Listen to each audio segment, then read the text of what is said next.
எல்லாத்துக்கும் வணக்கம். Welcome to post market ரிப்போர்ட்டுங்க. எப்ப போல ஓவரால் மார்க்கெட் கண்டிஷன்ஸ் டிஸ்கஸ் பண்ணிடலாம். அதுக்கப்புறமா நம்ம இந்த Nifty futures and bank Nifty features உடைய டிஸ்கஷனுக்கு வந்துடலாம். ஃபர்ஸ்ட் ஆஃப் ஆல் இந்த ஓவரால் மார்க்கெட் கண்டிஷன்ஸை பொறுத்த வரைக்கும் பெரிய அளவுக்கான நியூஸஸ் எல்லாம் எதுவும் இல்லை. மாஸ்கோவும் யுக்ரைனும் மறுபடியும் பேச்சுவார்த்தையில் ஈடுபட்டிருக்காங்க பல வருஷங்கள் கழிச்சு. ஸோ அதெல்லாம் ஒரு பாசிட்டிவான இம்பாக்ட் தான். அதெல்லாம் குழப்பிக்க வேண்டிய அவசியம் கிடையாது.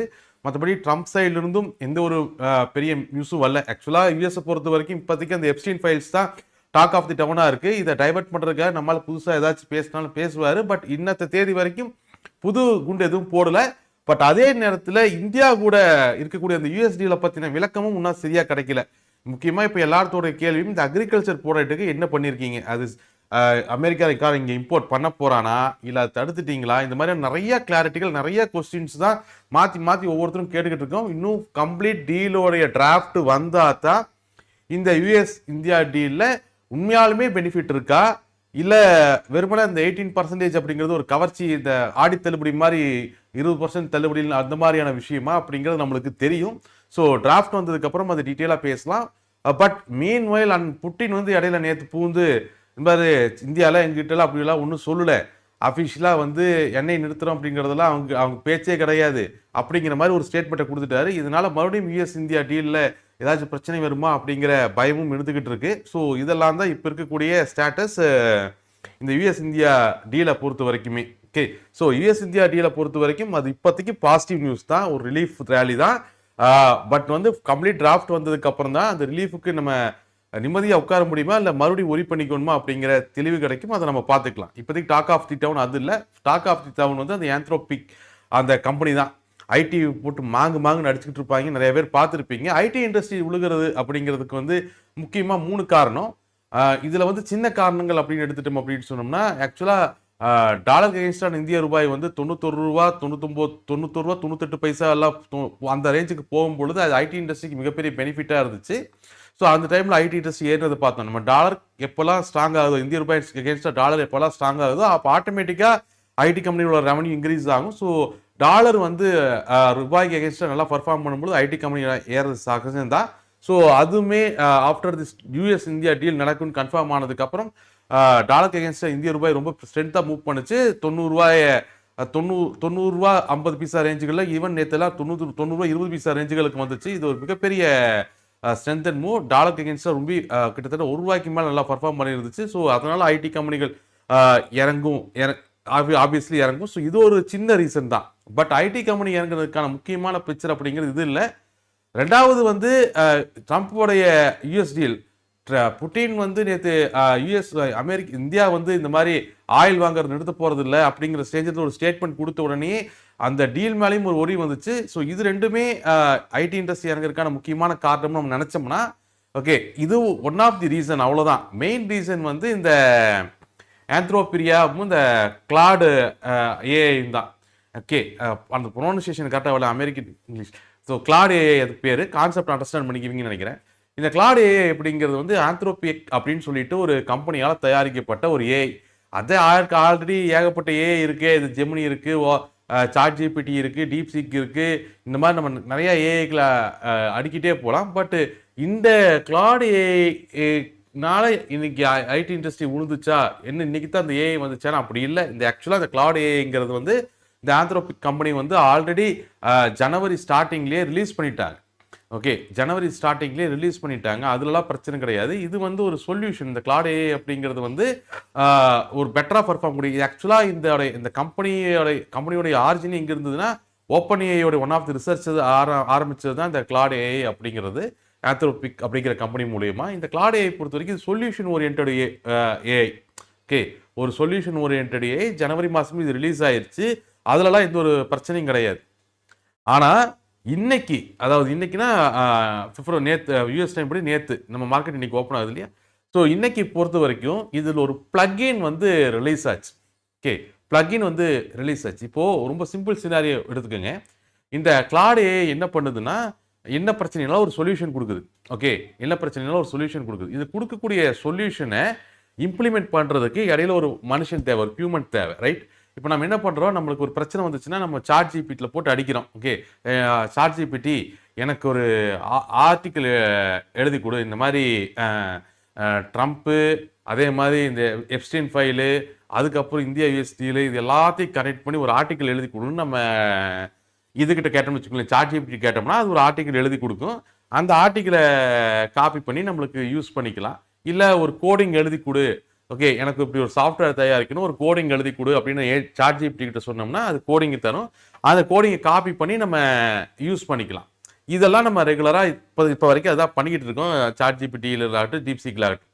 இப்போ இந்த சாட் ஜிபிடிக்கே ஓகே இப்போ இவனுக்கு ஒரு சாஃப்ட்வேர் எழுதுறதுக்கு கோடு தேவைப்படுது அப்படிங்கிறது அதுவே தெரிஞ்சுக்கிட்டு அதுவே கோடு எழுதி அதுவே அந்த இஷ்யூவை சால்வ் பண்ணுச்சுன்னா எப்படி இருக்கும்? சூப்பராக இருக்கும் இல்லையா? உதாரணத்துக்கு இப்போ வீட்டிலலாம் பார்த்தீங்கன்னா ஓரளவுக்கு எஜுகேட்டட் ஃபேமிலிஸ் எல்லாம் நிறைய பேர் இப்போது ஏஐ பயங்கரமாக யூஸ் பண்ண ஆரம்பிச்சிட்டாங்க. இல்லை ஈவன் லோயர் மிடில் கிளாஸஸ் ஆகட்டும், இல்லை ஈவன் இன்னைக்கு ஸ்கூல் சில்ட்ரன்ஸ் சைட்லேருந்து ஏஐ யூஸ் பண்ண ஆரம்பிச்சிட்டாங்க. ஈவன் ரொம்ப சிம்பிளாக இப்படி எடுத்துக்கோங்களேன். இப்போ நான் ஒரு பேச்சுலர் ரூமுக்கு போயிருந்தேன், ஐடி பசங்க இருக்கக்கூடிய ஒரு ரூமு, ஒரு ட்ரைனிங் ப்ரொஃபஸர். அவங்க என்ன பண்ணுறாங்கன்னா அப்படியே சைடில் இந்த ஃபோன் ஓப்பன் பண்ணி இந்த ஜெமினியை கிளிக் பண்ணி விட்டு, Gemini tell me how to cook ரசம் அல்லது how to cook mutton biryani அப்படின்னு கேட்டானா அது ஸ்டெப் பை ஸ்டெப்பாக சொல்லுது. அதை கேட்டு நம்ம குக் பண்ணுறோம். இப்போ அதே ஜெமினி கிட்ட நான் ஓப்பன் பண்ணி how to cook mutton biryani நான் கேட்குறேன். கேட்டோன்னே அந்த ஜெமினி என்ன பண்ணுது, உடனடியாக அதுவே வந்து பிரியாணி சமைச்சு வச்சுட்டு போயிடுது. இது சூப்பராக இருக்குல்ல? இப்போ இது அடுத்த கட்டம், நான் அந்த ஜெமினி ஓப்பன் பண்ணி அப்படி பார்க்குறேன். பார்த்த உடனே அது இவனுக்கு பசி எடுக்குது அப்படிங்கிறத புரிஞ்சுக்கிட்டு, ஓகே இவனுக்கு பிரியாணி சிக்கன் பிரியாணின்னு பிடிக்குங்கிறத புரிஞ்சுக்கிட்டு அதுவே வந்து சிக்கன் பிரியாணி சமைச்சு வச்சுட்டு போயிட்டு எப்படி இருக்கும்? இன்னும் சூப்பராக இருக்கும்ல? இப்படி அந்த மாதிரி ஒரு சூழ்நிலை தான். இன்னைக்கு இந்த ஆந்த்ரோபிக் ரிலீஸ் பண்ண அந்த பிளக்கின் இருக்கு இல்லையா, அந்த பிளக்கின் என்ன பண்ணுதுன்னா இந்த கிளவுட் ஏஐயை சிஸ்டத்துக்குள்ளேயே போய் ஒர்க் பண்ண அலோவ் பண்ணுது. இது வந்து ஒரு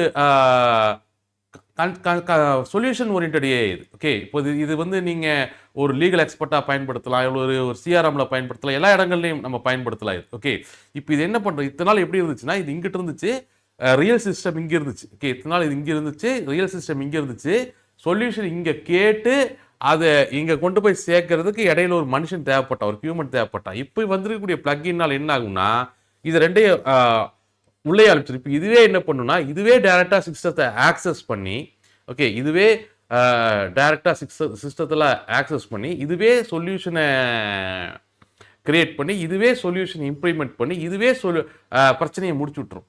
இப்போ நடுவில் இருக்கக்கூடிய எனக்கு வேலை இல்லை. இப்போ நடுவில் இருக்கக்கூடிய ஆள் யாருன்னா நம்ம India IT company, service provider. இந்தியாவில் இருக்கக்கூடிய எல்லா கம்பெனியும் என்னது? Service providers. நம்ம இப்போ மைக்ரோசாஃப்ட் இருக்குன்னா மைக்ரோசாஃப்ட் சர்வீஸ் ப்ரொவைடர் கிடையாது, அது ப்ராடக்ட் ஓரியன்ட் கம்பெனி. அதுக்கு மைக்ரோசாஃப்ட்ட விண்டோஸ் அப்படின்னு ஒரு ப்ராடக்ட் இருக்கு, அதை செல் பண்ணி அவன் பொழைச்சிக்குவான்.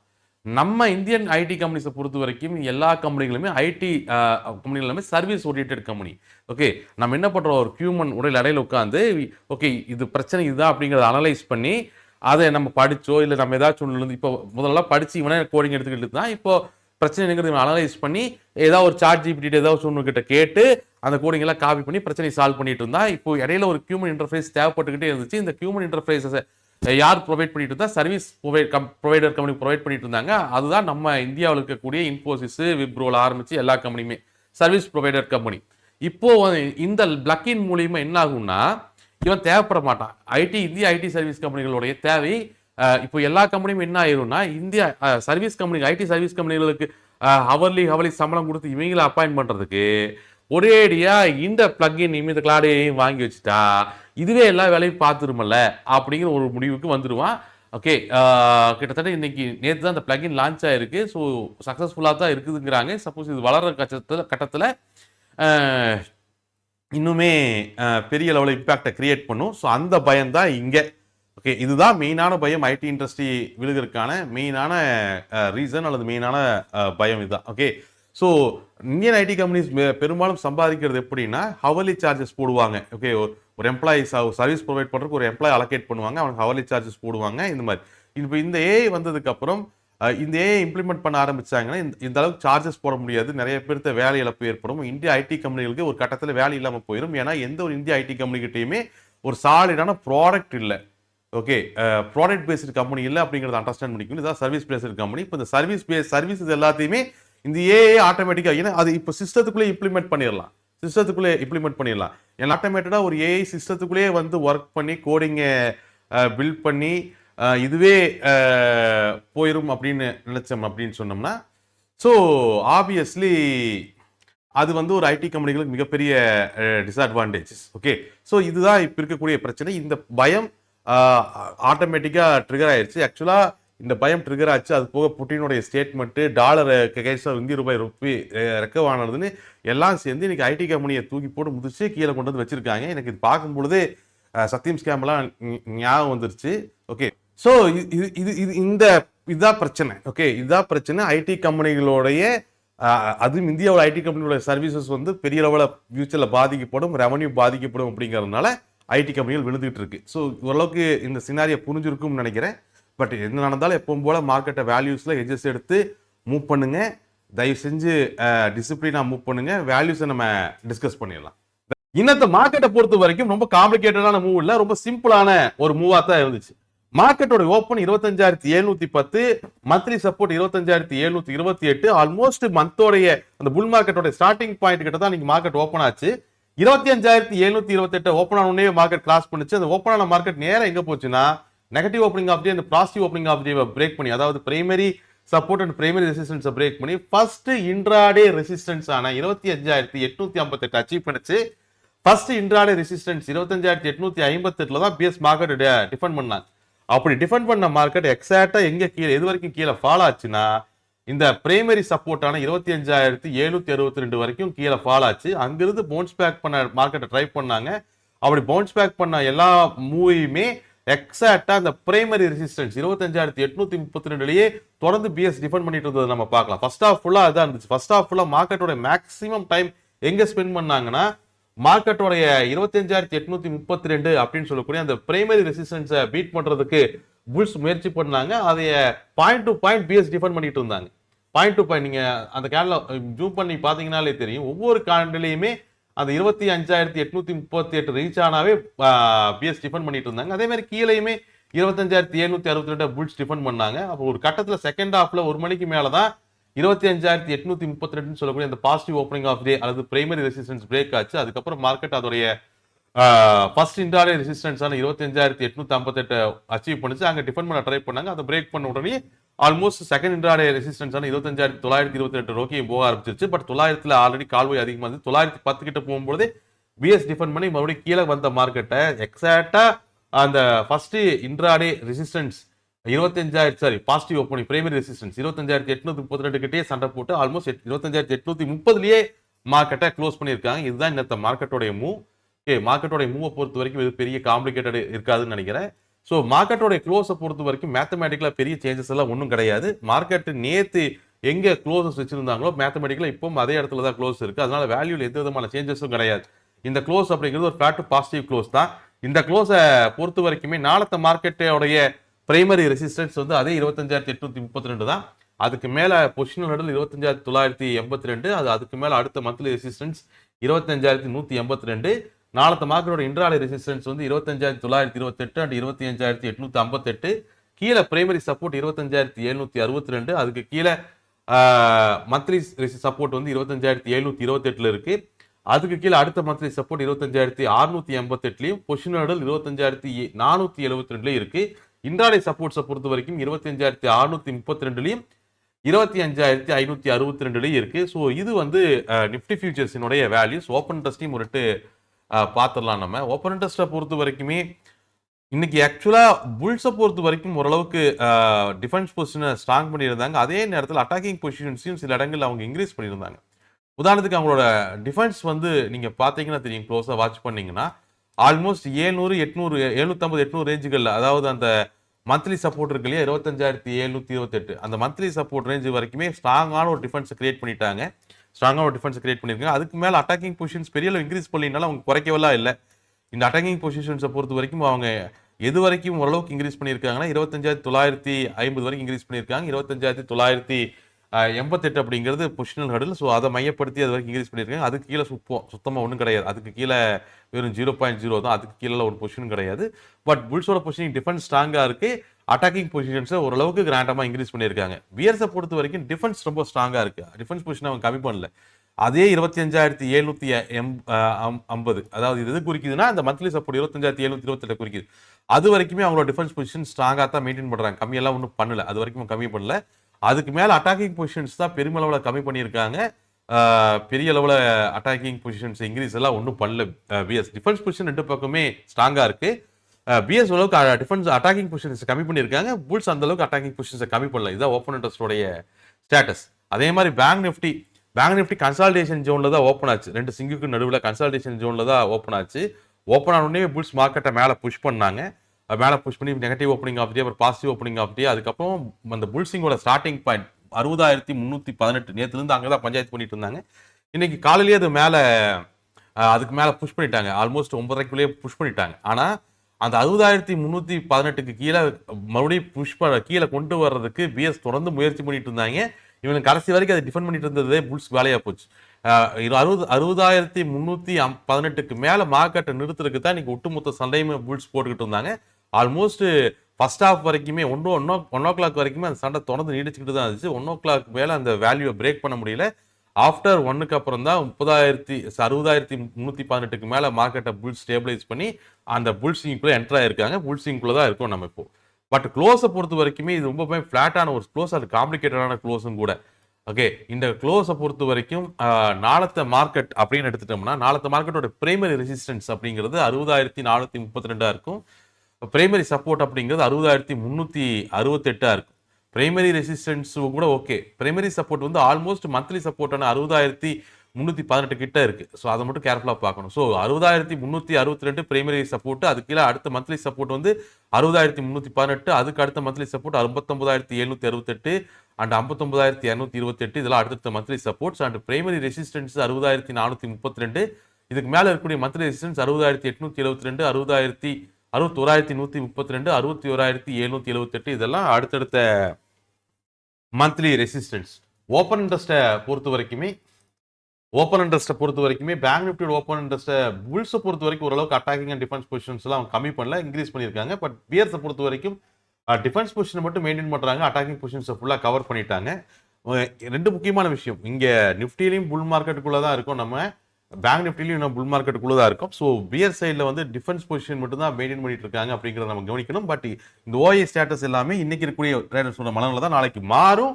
ஸோ நாளைக்கு எகைன் காலையில் ஓப்பன் இன்ட்ரெஸ்ட்டை செக் பண்ணிக்கோங்க.